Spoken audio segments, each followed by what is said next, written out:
Yeah. Start with the first step of doing a systematic review, and that is to identify the topic and get it in the form of a research question for systematic reviews and research topic for an evidence encampment. So, for systematic review, the whole process starts with a general idea, your interest, and then formulating your research review question. Seems pretty easy. So, what is your potential idea? So now all of you are divided into your topics. You have to identify what is the potential idea you want to work at. The idea can be agricultural input subsidies. For example, people who are interested in agriculture. What about this topic interests you? What about agriculture? What about women empowerment actually interests you? You can ask your question. I think what interests me about this topic are agricultural input subsidies effective. That could be one potential thing that might interest you. Does it have an impact on productivity and growth? So for any topic that you're interested in, ask yourself what exactly are you interested in that topic? What do you want to learn about it? Once you know this, then you can identify and form your review question. Like a tentative review question can be from this: what is the effectiveness of agricultural input subsidies for improving productivity, farm income, consumer welfare, and wider growth in low and middle income countries? A systematic review. So, what you see here is a typical research question that you form for a systematic review. But you can see it will all start here. So you're in the right place now. You're dividing your topics. You have to get here. Okay. And how do we do that? And once you have this, then you can actually start working on the different steps of a systematic review. And why is it needed? A well-formulated review question is going to guide you in all the important steps and aspects of a systematic review or an EGM process. Firstly, it can help you identify the search strategy. It can help you identify inclusion and exclusion criteria. It will help you form your data extraction tools. It can help you identify the choice of synthesis methods and whether you need to do a meta-analysis or not. Again, something which you will be learning.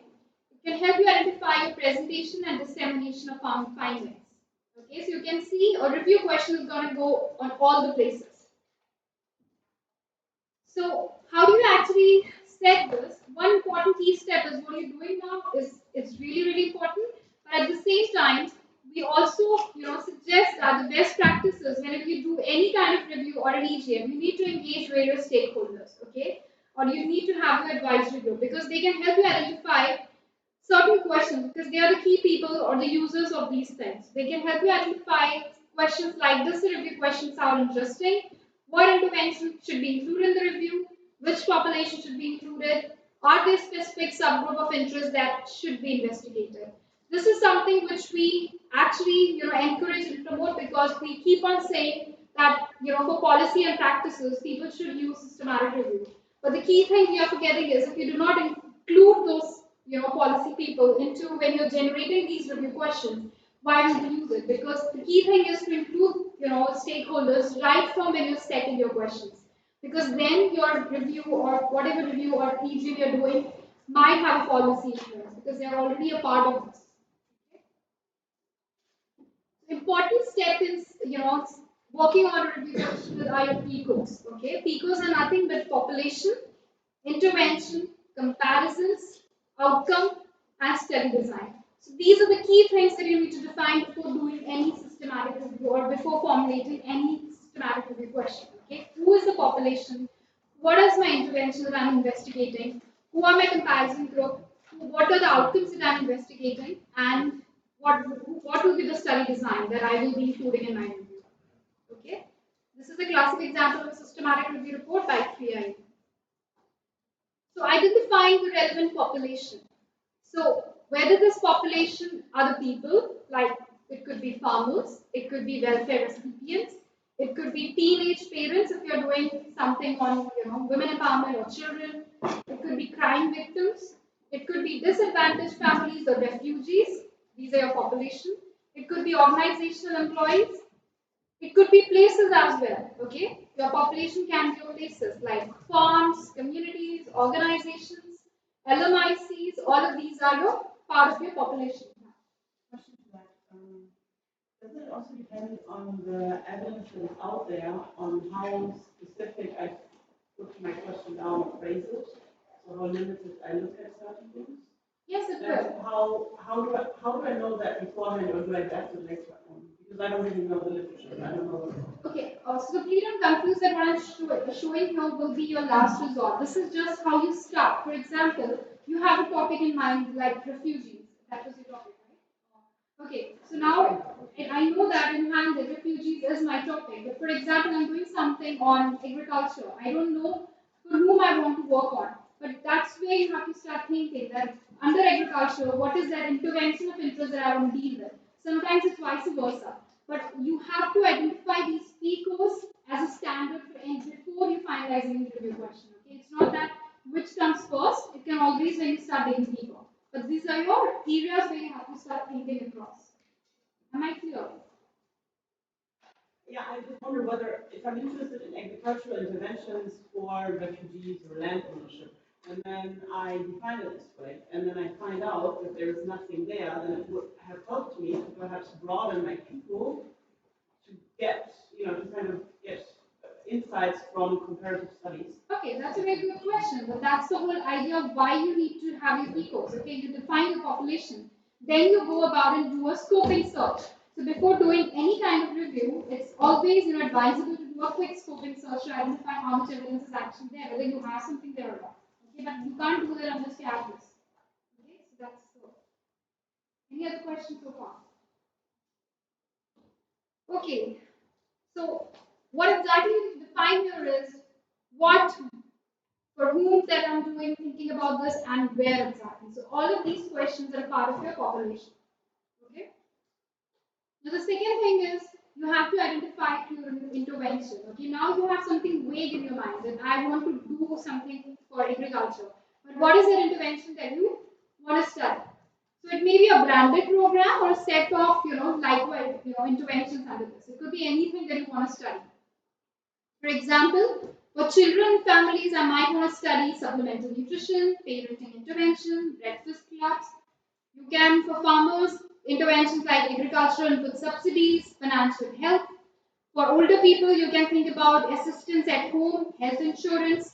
Refugees, I might think about interventions like parent school content, you have refugee action group, you have cash transfers for refugee, you have a lot of things, a lot of interventions that are being studied. Okay, please understand anything that I show here, these are just examples to tell you what you include here. It can be, it's a very wide world. You can include any kind of intervention that you're interested in. These are just ways, but you have to define them in a similar manner. What is that key interventions that you want to deal with when you're setting your question? You have to identify comparison as well. As I told you in the morning, there can be two types of control or comparisons, active or passive control. Okay, active is when you are also giving intervention to your control group, then it becomes an active comparison. Okay, like I showed you in the morning, they were parent training and they were MST. So they both were receiving intervention, so they were called as active controls. But they can be another kind of group where I'm giving intervention only to one group. Okay, for example, say school feeding practices. So I randomized 3 schools in which 3 schools were not receiving school feeding, whereas in 3 schools I was giving school feeding intervention. So those 3 schools which do not receive any kind of intervention, they are called as passive ones. Okay, or they do not have any kinds of interventions. So you can have either active control or a passive control. So that is also you need to define whether you want to compare an intervention to another intervention or you want to compare an intervention to a placebo group. And then you have to specify your outcomes, okay? What exactly is happening as a result of your intervention? So is it there to change a generic outcome or is it there to change any specific outcome? Generic outcome, for example, I am doing school feeding is my intervention group, okay? I know that my primary outcome would be health, but my secondary outcomes can be cognitive improvement because if someone is receiving good amount of food, their cognition also increases. But that is not a primary outcome, that is a secondary outcome as a result of something. So that is also you need to keep in mind when you're defining your outcomes. Okay. For example, if you look at this, psychosocial well-being. Under this, there's so many outcomes that it encompasses. It encompasses mental health, social support, happy relationship, employment, safety, stable housing. So when I see the outcome, I want to see the psychosocial well-being of something. Keep in mind what all kinds of outcomes that you will be looking into. Okay, that might change as a result of your intervention. Yeah, you need to do a scoping search and read about the studies, and then you might be able to clearly define these things. But primary outcome is something which you know that it is happening as a result of my intervention category. Now, study design. What kind of study design that you aim to include in your systematic review? Okay. So there are two basic study design that you should keep in mind for now. One is something called as randomized control trial, which I told you in the morning. And the second thing is quasi-experimental studies. These are the two key study design that we include for systematic reviews as well as for evidence and gap map. So randomized control designs are those where we are having intervention in a control group and the participants in both the groups I'm randomly assigning them. Okay, I don't know who is assigned to what. That is called as randomized experiment. Okay, and that is done so that to avoid biases. Okay, to avoid selection bias or to avoid any kinds of interviewers or judgment biases. Okay, why it happens is, for example, I know few people in a group and I would automatically want to try them and include them into intervention if it is a helpful intervention.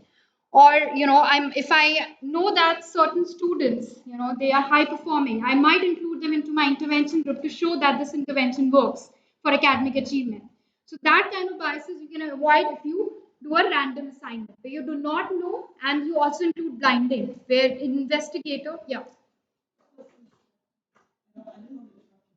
Okay. Okay, so those are called as randomized kind of an experiment.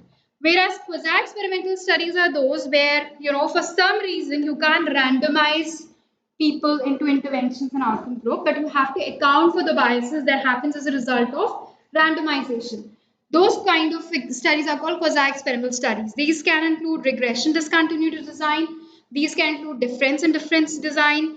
These can include matched design or unmatched kind of design, where because it's introducing certain methods, I'm trying to account for randomization. You had a question. Yeah. So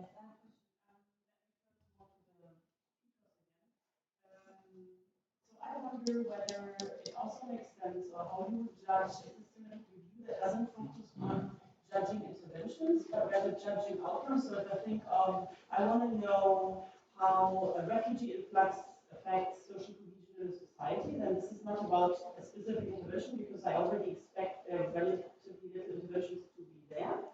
But still, as a policymaker, I would be interested to what's the outcome of that. What are you studying there? I did not get the question. You're studying the behavior. No, I'm kind of studying the effect of the influx of refugees within a society on social cohesion of the host community or of the community. So, but but it's an intervention kind of a study, right? Well, there's no intervention per se, no, it could be quasi-experimental. So, okay, I'm honestly do not get what kind of study design does it will follow. But if it's not an intervention study, then it will be any other study that I will be showing later. It could be a prevalence kind of a study. It could be a barriers and facilitator kind of a study. For those kind of systematic reviews, you do not follow the PICO pattern. There you are not going to define your intervention, and there you're not going to define your outcomes in the way that you define for a PICO. So wait till I understand better what exactly is the question, because currently I'm not able to understand that. So I can't tell you much. How you define interventions, right? So do you define interventions as a policy or a program that's being put into place, or are you defining it as some kind of event which could happen, which I think is... So for that, okay, thank you for making clear. So for that kind of a thing, your intervention will become your program. It does not specifically. Yes, it's not specifically. Yeah. So that policy or that program will become your intervention category if that's what you're trying to study. But if you're trying to study a single intervention, that is a different thing. For that case, it's a program that you're studying, if that's what exactly you're doing. I mean, a workaround could be that you consider the intervention to be your independent variable, which would be the refugees in your case, and the outcome would be the social cohesion variable. Yeah. So in that sense, you don't have an intervention per se, but you have some sort of accept independent variable. Yeah, so that's how I would do it. Yeah. My question is with regard to designs, because that's not from this side, I feel like we are concentrating on causal studies, right? How do we define ex post method design? How do we judge the quality of causality in there? Because once we have that kind of study, then it's our own subjectivity. Yeah. Okay, so yes, you're correct. That what I'm showing you is mainly based on the intervention and effectiveness kind of study. For those, they are quality tools for each kind of study. Even for cross-section studies, there are checklists based on which you can rate the quality of them if you want to. But they are checklists for that. And when I'm talking about intervention design, it's not just only these that you include. You can include cohort, you can include case control, you can even include qualitative studies. So there is no limitation to that. But depends on the kind of question that you're doing. Is it clear? Yeah. That was not very clear, yes. What's, you can ask again if it's not clear.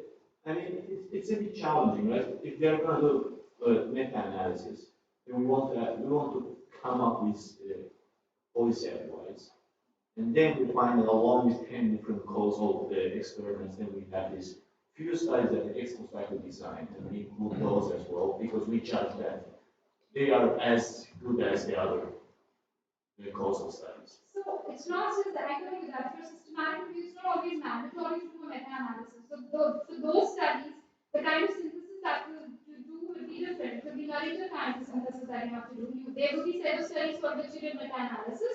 There will be set of studies that you will do different kind of synthesis to get results out of it. And when you're reporting it, you need to mention that these were the study design and this is the result that you got out. So I would be fine saying that I only concentrate on these causal studies. Thank you. Oh, it's interesting that you said that you can also include qualitative studies because most of the reviews that I read, they don't include qualitative. No, they are mixed method reviews now. So they do include qualitative and we do not do it's not like you have to do meta-analysis only. For those qualitative study, you do narrative kind of a synthesis and tell the results. It's more effective now. I mean, it's the more in thing that people do mixed method reviews so that you have both sides of, things into your review. So you can do that. Of not the Campbell one. I mean, not that I know of, but they might be outside. I'm sorry, I'm not aware of it.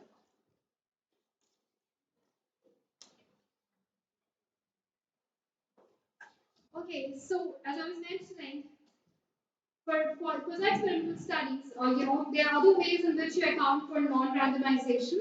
So it can be based on, say, applying a cutoff score. For example, in regression discontinuity design, it's basically a kind of a design where I count for non-randomization by giving a cutoff score to certain groups.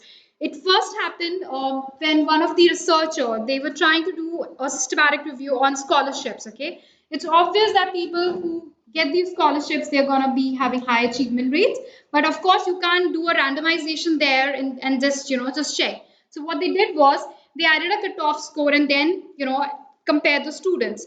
So cutoff score was say 80%, and any person who scored 79% is equally, challenging and equally good at academics. Okay, it's just 1% difference. So the kind of comparable rates that you get between someone who got scholarship and who did not got scholarship would be good enough because it's just 1% difference. So that's that kind of measurement when you include are called as regression discontinuity design.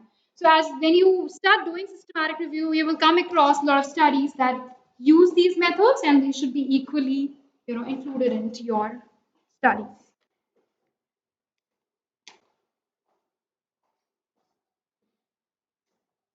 Okay, so typically at Campbell reviews, for an intervention kind of a systematic review, please note that this is the format that we follow.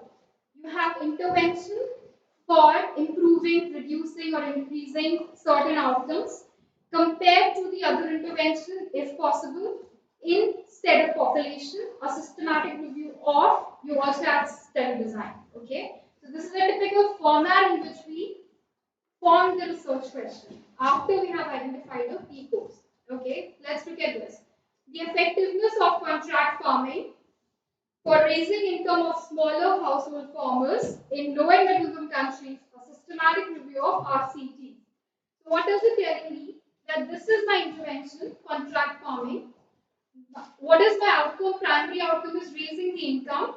What is my population? Small holder farmers and LMIC. So this whole is my population. And what is the study design that I am including in this is only RCT. So I only included randomized control trial. Okay. Please note that it's not always possible to include all the PICO elements in your research question, which is perfectly fine. It's not like you have to include everything. It is just telling you a typical ideal way of writing it. Sometimes I do not even add what study design I'm including here. Sometimes you do not even add all of the population that you are dealing with here. That's perfectly fine. So you can of course play around with it, but it should clearly tell you if it's an effectiveness kind of a review or not, or if it's a frivolous kind of a review. So by reading your question, some elements should be clear. So this is the exercise that we do now. With your group, you will be sitting and identifying PICOs in your question after I finish my slide, of course. Let's look at some working examples. Another example is farmer field school for improving farming practices and farmers' outcomes in LMIC. So what is the intervention here? Can anyone tell me by reading this? What is the intervention being talked about? Exactly. What is the outcome? Population? Yes. I did not add my study design here. Okay. And improving farming practices and farmer outcomes. So there are other outcomes also that I'm looking at it, but I have not mentioned it in my question. Okay. Of course, farming practices is one, but there can be additional outcome as a result of farmer field schools, like increase in knowledge of the farmers, or increase in the economy. It could be anything. So this is one example, and you are all correct in that. Another example, the impact of land property right intervention on agricultural productivity in developing countries, a systematic review. What is the intervention? What is the outcome? Yes, and your population is developing countries. So yes, it's pretty easy now. You can see that my population was smallholder community rural farming. Now you should start again thinking here, what could be a population subgroup that you want to talk about when you say land property right? I might include specifically women because I want to compare between what effect it had on women and men, because you can do that in systematic reviews. So you might want to include subgroup analysis into your reviews as well. So you can think something like that as well. Interventions, it can be all of these. Of course, land rights is my intervention, but under that, are there any synonyms or there any other additional interventions? All of these are my intervention category. You can look at. Clarify, I have not defined in my research question. That is up to the author. So I have to look into the review to identify whether they had any impact or not. Outcome. Outcome can be productivity of land use, welfare, in terms of income, domestic violence, gender equity. If you're including components of women, all of these will again become your outcome. Whether having land property rights to women, decrease domestic violence. This is an important outcome that you can report in your review. Okay? So now this is something you have to think. Once you have your question in mind, think whether including a certain population, will it improve my systematic review founding? So this was a very good review. You can actually go back and read. And the study design that they included were randomized control trial. They did not include possession. I mentioned to you that systematic review is the approach that you can apply to any range of research question. Effectiveness, we saw the examples. You can also apply to association, process, or implementation, descriptive or prevalence kind of question as well. Okay. Now, the type of question in the PICO format changes immediately as you change your type of question. So, for effectiveness, we saw that it's PICOs. If you're doing a prevalence kind of review, it is basically to determine the prevalence of certain condition, and the question format will become condition, context, population. Okay, it is called as COCOPOP. example is very fascinating. So, for example, prevalence of substance abuse amongst youth aged 15 to 21. Okay? So this will become my question, and based on this, I have to define my question format. You have something called as associational. Okay, this is basically to determine the association between an intervention and its impact. Okay, for example, I want to see whether as a result of an intervention, is there any anything that is happening with the impact. Question format change as PECO. P stands for population, E stands for the exposure, comparator, and outcome. They remain the same as PECOs. Only thing that is happening here is the exposure. For example, predictors of youth gang membership in LMICs is my type of question that I'm encountering. There's another kind of review question called barriers and facilitators to investigate the barriers and facilitators to an intervention. Now here the population form or the question format will change to PICO. P stands for population, I or phenomena of interest, and C stands for context. Okay. And for example, its factors in abetting adoption of improved seed variety. Or for example, we did an evidence and gap map that tried to understand the facilitators and barriers to receiving homelessness interventions. Okay, so you can do something like that as well. You also have reviews that specifically deal with cost effectiveness, like to determine the cost associated for a particular intervention. For example, what is the cost effectiveness of self-monitoring of blood glucose in type 2 diabetes mellitus? So you can also do something like this. So everything starts with the typical. Why we showed you the effectiveness one? Because that is the most basic, but that depends on your interest area. If you do not want to do something on effectiveness, you can choose any other topic and then we can work around that as well. Important thing is now you all know that you have to set the question. Please understand you also have to set the question using the scope of the systematic review. Okay? Now if you look at this question, how do we achieve world peace? Do you think it's a good question to do a systematic review? Well, no, that's too big one. You can't do anything on that topic. How do you reduce traffic congestion in Mahim, if I'm pronouncing it right?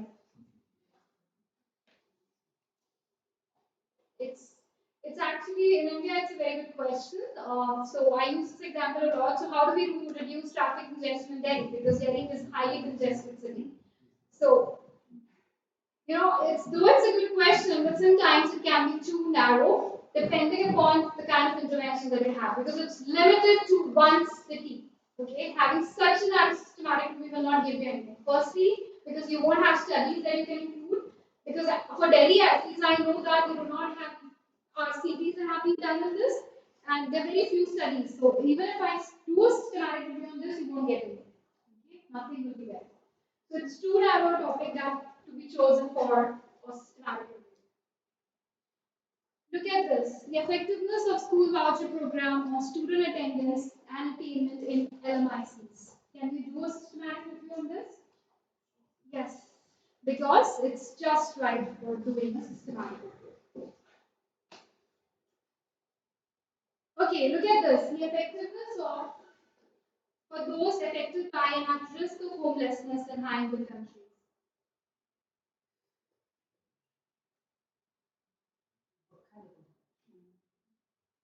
Yeah. So the thing is, it's too broad. When I say interventions for homeless, it includes a lot of interventions. Okay, because we have a map on this.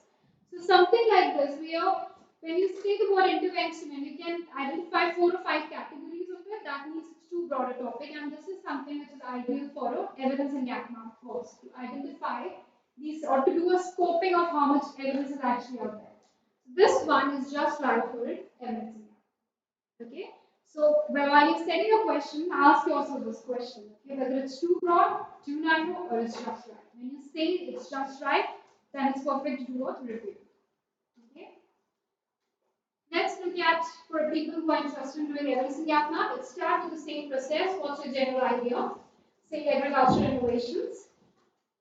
What about this topic interests you? So what is the evidence of on the effect of agricultural innovation intervention, such as provision of inputs, financial assistance, and what are the existing gaps in the evidence for agricultural innovation? For example, let's simplify. My interest is identifying the existing gaps in agricultural innovation. So agricultural innovation and evidence and gap map can be a perfect topic. We already have an ongoing Campbell map on this, which is on agricultural innovation. This is how, again, it's a simple way. You have to identify a topic, you have to identify what interests you, and get to your tentative topic. The difference is, for systematic review, we call it question. For evidence and gap map, we call it topic. Okay, there's a difference. But for an evidence and gap map, it has to be broad. So you need to, I told you one simple key. When you say the word intervention, then you can identify 4 or 5 categories of it. That means it's broad enough to do anything. Okay? For example, when I say child welfare, the word child welfare intervention. Now, child welfare intervention have at least 4 categories that I can think of. It has health, it has education, it has governance, it can have social protection. So you can see when I talk about categories, itself it has 4 categories. And when you say intervention under those categories, it will be too many. That means it's a very, very broad topic. But when I say something called as midday meal intervention for child welfare, or when I say something called as cash transfer intervention for child welfare, that's limited. So that's good for doing a systematic review. So this is the typical format in which we write an evidence and gap map question. You have your intervention or problem here, population, location, outcome, and in the end, and we write a systematic evidence and gap map like this. Okay. So it says interventions for promoting uptake of safe water, sanitation, and hygiene for consumption at home, schools, and health facilities in LMICs and evidence and gap map. So it's similar manner, but you need to identify again the same thing. Please understand, like the systematic review I said, it's not mandatory to have all your people thing here. It can only include your population. Like for disability, I wrote my research topic as interventions for the welfare of people with disabilities in LMICs and evidence and gap. So that's all I write. So you had your outcome, you had your population in that, and I just had the term intervention. I did not define it. Okay. So like for research or systematic review, teaching can also be applied to a range of research questions. Effectiveness example you have already seen. Implementation examples, global evidence and gap map of implementation issues for homelessness. So this implementation map included the facilitators and barriers to achieving interventions for homeless people. Okay, so we just identify what are the barriers that people who are homeless are not able to receive those interventions. So this is something called as implementation or qualitative kind of a map. You can also do country EGMs. In country EGM, as I showed you in the morning, you actually collate all the evaluations that have been done in a country and then generate an evidence and gap map out of it. Like Kenya map or the Uganda map that we have developed is based on this methodology. And Kwame here, he is going to be leading one of the map in Ghana, which is again Ghana evaluation map. So anyone who's interested might get in touch with him.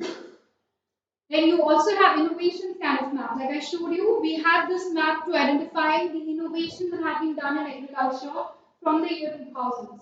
So when I say innovation, we define innovations that have not been done before 2000 but have been invented after the year 2000 for agriculture.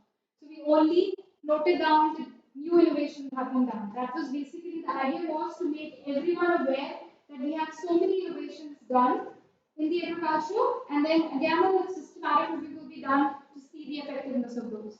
So you can do something like that as well. Can we do a group exercise for I think 30 minutes or so, where you write down your research question using the PICO elements. So first you can have a tentative question in mind, identify the PICOs, and then see whether anything needs to be changed, whether your population of interest is right, your comparison is right, and all of that.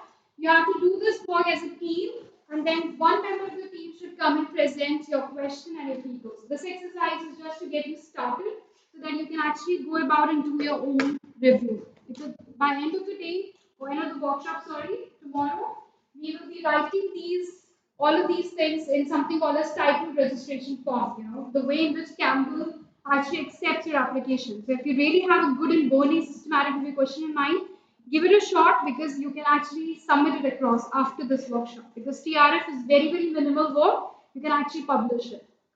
So try and work out a real systematic review question using the elements that I showed you. We can always have a discussion and then you'll be presenting it here so that everyone knows what you've come up with. Is it okay? Please work in groups.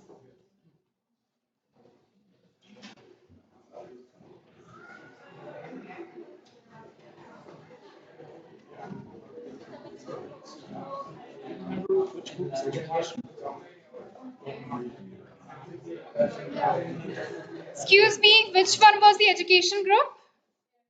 Yeah. Okay.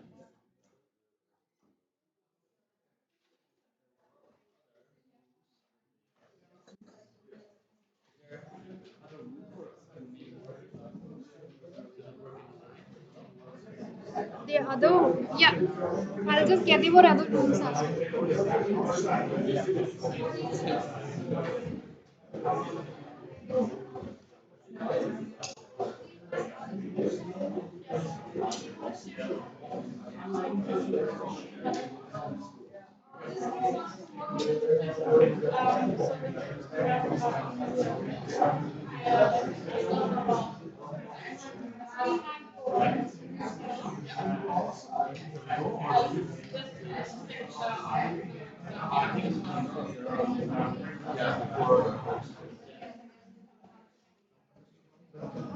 We have to be back here by say 11:45. Will that be okay? Okay. Yeah. So you can present all.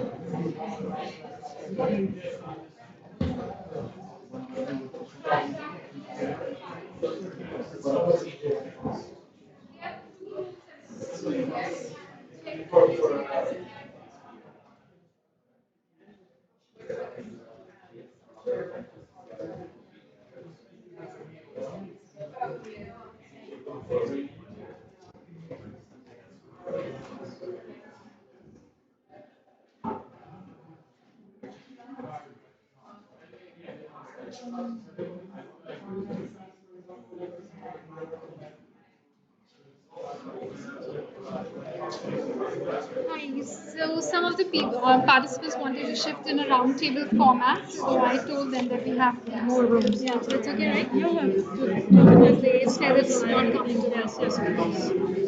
Yeah, okay, so I'll be close by, just in case you need me. Probably just get a chair and work because I have a trip to plan. It's very interesting. I would love to do it myself, actually, but this year is a bit stressful. Okay, thank you. Yeah.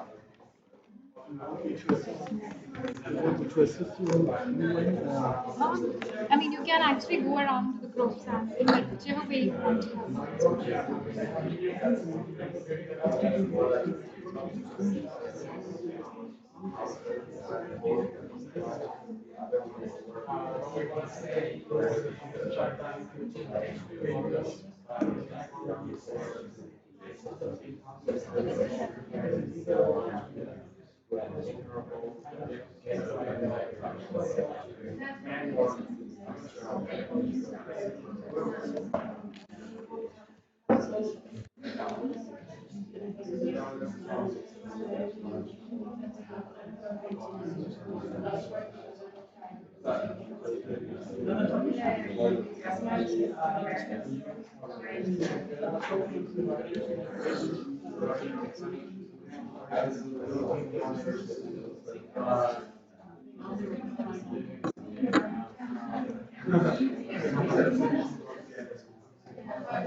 We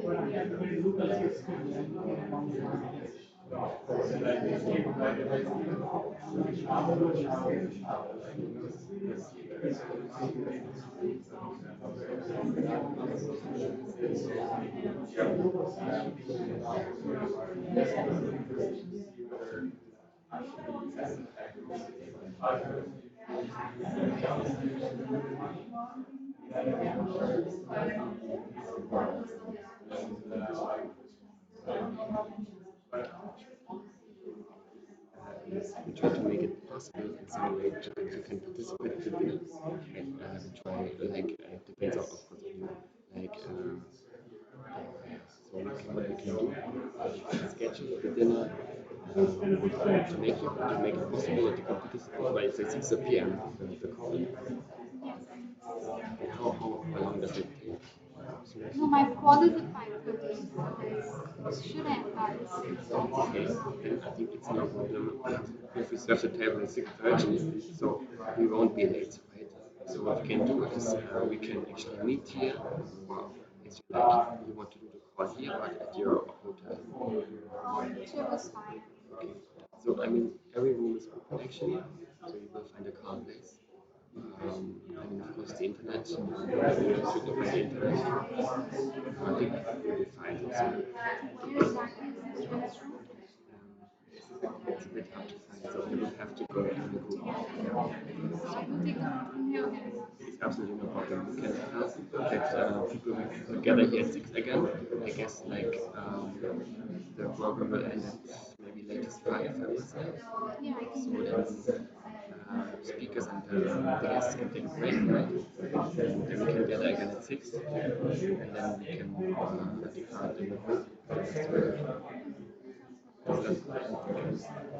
Thank you.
Hello, I'm Alexa. Yeah, nice to meet you. Yeah, did you have a nice trip? Yeah, is that right? Okay. And hotel? Okay, yeah. Okay, yeah. Okay, yeah. Yeah, yeah. So some of the participants, could you show me them? Yeah.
That's the thing, yeah.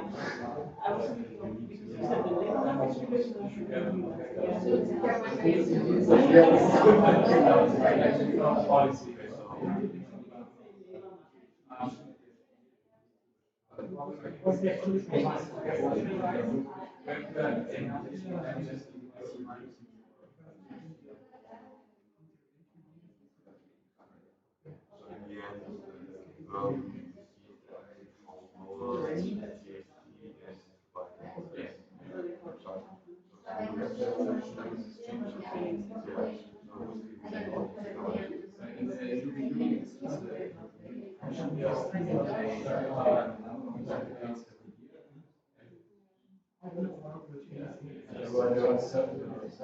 I mean,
and then you can have some white ratios.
That's the first question that we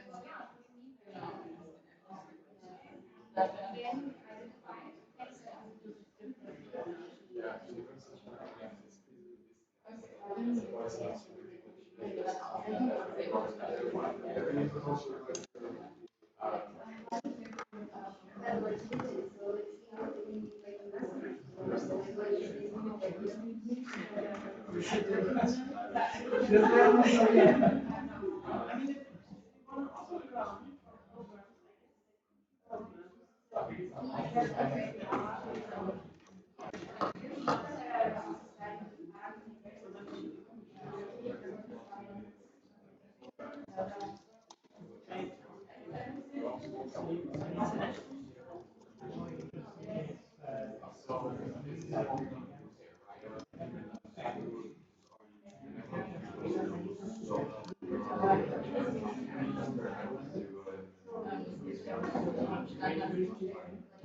Okay, can we start with the discussion now? Which team want to come first? Any volunteers? Or should I can randomly pick them? Okay, perfect.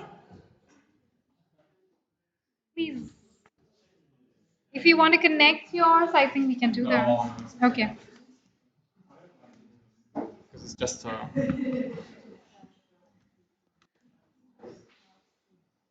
hello everybody. So just to say it, I first say the risk First, question. tell you what's your topic, what's the question, what are your features? Okay, so my topic or our topic is cash transfers, and our research question is kind of not a question, but the effectiveness of child grants on the labor force participation of mothers from households living in poverty in sub-Saharan Africa, a systematic review. So we cross-disciplinary because we go also into women empowerment a little bit. Sorry. Our PICO is P population, mothers from households living in poverty in sub-Saharan Africa. Our intervention is the child grants. We had a bit of discussion here because we wanted to do comparisons, and universal child grants are not really applicable to sub-Saharan Africa, so we decided that we're gonna compare different type of targeting and different type of conditionalities that maybe apply. We had a question in regards to how do we define child grants. So for us, it's a monetary transfer to families with children within a kind of age range, usually 0 to 3, but that depends. We really don't have a comparison, so we have a passive control where families do receive it against families that do not receive it. Our outcome is the labor force participation of mothers. And for study design, we're going to go into experimental, quasi-experimental designs. So we haven't defined a specific study design. Okay, so it's a very different question. I have just one question. So when you say population children, so what's the age group? I think different child grants have different age groups. It depends by the policy in place, right? So shall we define? No, what age groups you're including? Are you going by the UNICEF definition of children, or you're restricting it to some particular age group? What's your definition of children? Not yet defined, but I think it should be not related to the definition of children, but related to the definition to the population which the policy actually aimed to target, right? If children are okay, we give this child grants to children 0 to 3, then we're going to study those. Yeah, that's correct. I mean, but when you are including all the children, that means from 0 to 18. Then yes. Okay. Fair enough. Any critiques or any questions for guys? Do you have any questions? Anyone who has any critiques for the group, or are they happy with what they have done?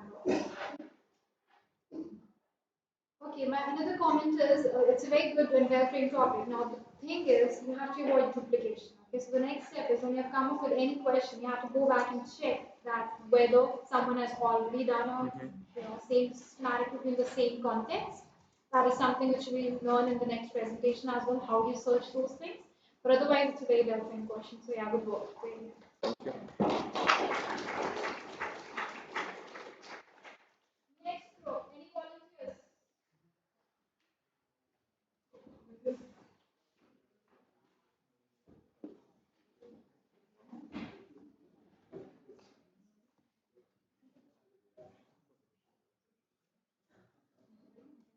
So hello, our group was agriculture. At the beginning, we were struggling a bit because when you think of agriculture, I think of a lot of things, and well, you have to make a decision like which area do you want to think of. So we went the PICOs down. We thought of population farmers, of course, livestock farmers, crop farmers. What should this be? After that, we discussed about possible interventions, that there can be subsidies, payment for ecosystem services, water traffics, extensions, pesticides, there's a lot, well, and so on and so forth.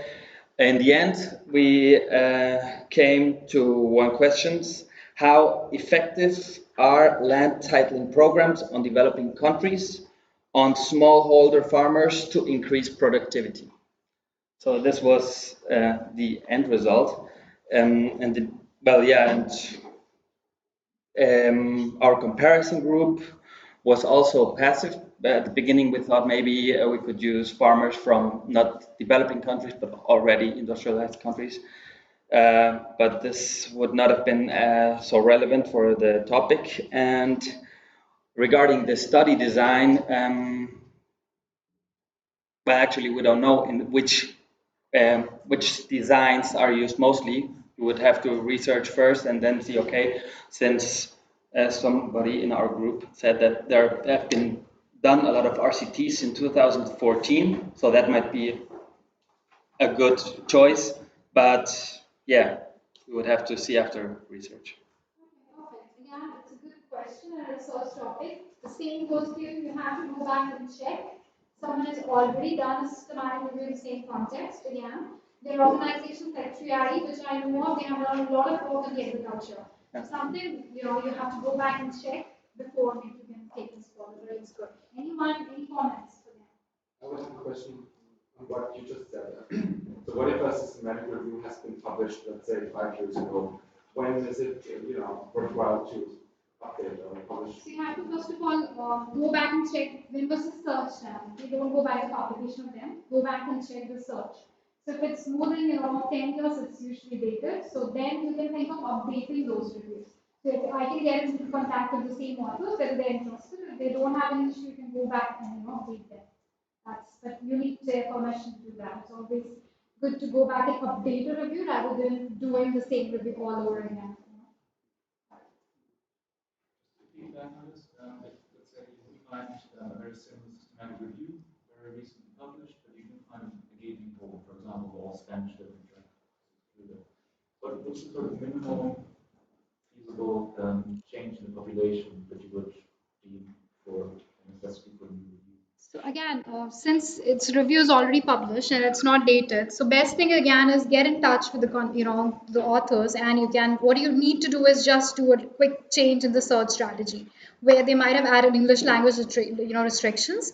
You can just add include all the languages there. So again, something which you can update rather than do the entire process, because everything is already out there. You need not go back and do all the process again, but simply update it. Okay. Sometimes when mostly the authors, they do not want to go again with the same meta-analysis and same kind of research, so they are okay with people updating their reviews. So you will be the sole author for that if they agree to that as well. Okay, with less efforts, but again, it's good output. Any questions? Okay, it's really good work. Thank you. Next group.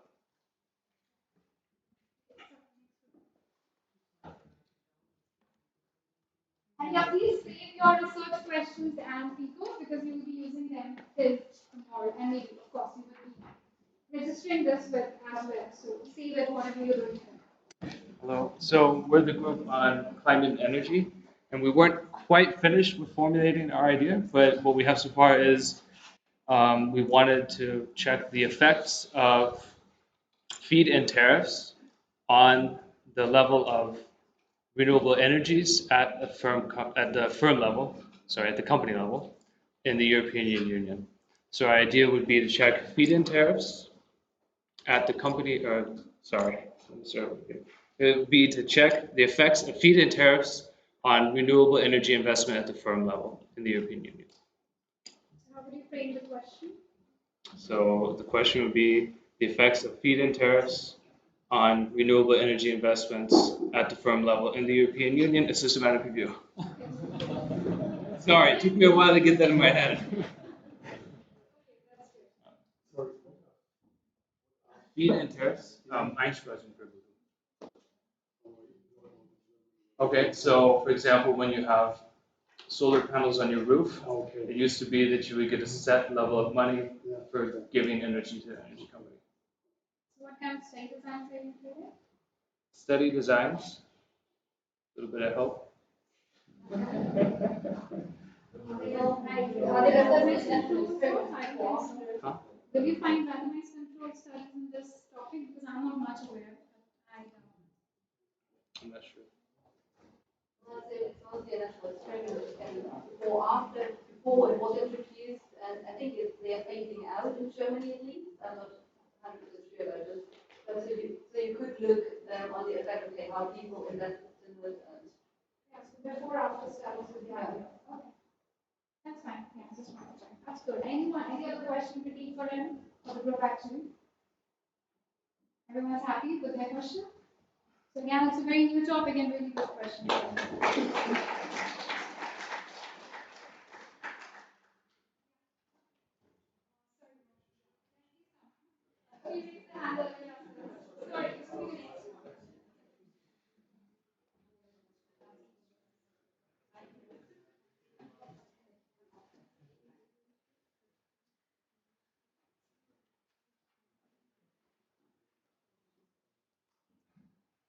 Could I actually put it on? Because I think it's easier since it's such a long sentence essentially. So you want to plug in? Yeah, because we had problems. Actually, I had problems following the research questions of the other. Okay, just 1 minute. I need to close something. Well, if it's too complicated. No, no it's not problem. at all. Oh, it's something.